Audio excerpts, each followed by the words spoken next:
Tingnan natin hanggang saan tayo abutin sa Timberland. Alas 9 na, kaya mainit. Kaya medyo mas mahirap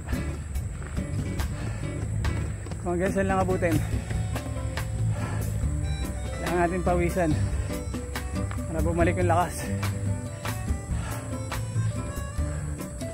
Walang katao-tao.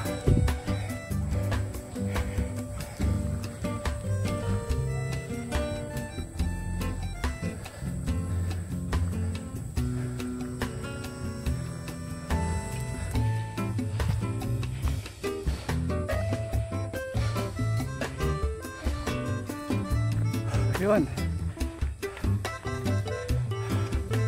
So unang padyak, hanggang dito tayo inabot sa may pangalawang siko at ato ng timber. Kaya pang i-push ng mga 10% pero okay na dito muna. Mahirap na mawalan tayo ng hangin sa tangke. So sa ngayon, unang padyak na nakasakay sa bike, medyo malayo-layo agad yung napuntahan natin. Abangan nyo sa susunod, tingnan natin kung madidiretso ko na hanggang doon sa taas. Pero ngayon pa lang, malaking achievement na to. Dahil sa hirap ng dinanas natin nung nagkasakit tayo, as in zero talaga, walang kalakas-lakas. Ngayon kahit pa paano, pa konti-konti bumabalik. Okay, so abangan nyo yung mga susunod na ride natin kung maabot ba natin to. First try pa lang naman eh. Okay.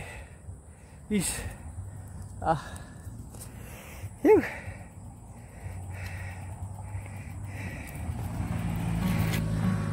Okay, yung nga pala, since habang nagpapahinga tayo, sasamantalin ko na tong oras na to para magpasalamat sa lahat ng mga nagdasal. Sa Team Buffalo, maraming salamat sa inyo. Hindi ko na kayo isa-isahin. Sa Takbong 40, maraming salamat sa inyo guys. Boss Ogi at sa tropa.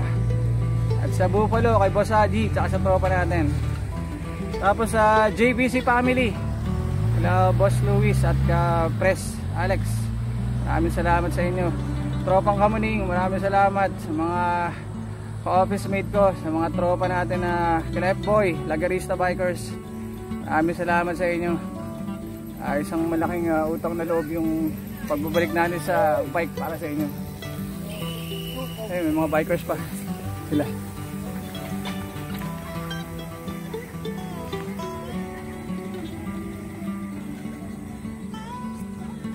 Okay, maraming salamat sa inyo ha. Pagpalain kayo ng Panginoon. Sana magkakasama-sama pa tayo sa ride muli. Magpapalakas lang ako, okay? Salamat, peace.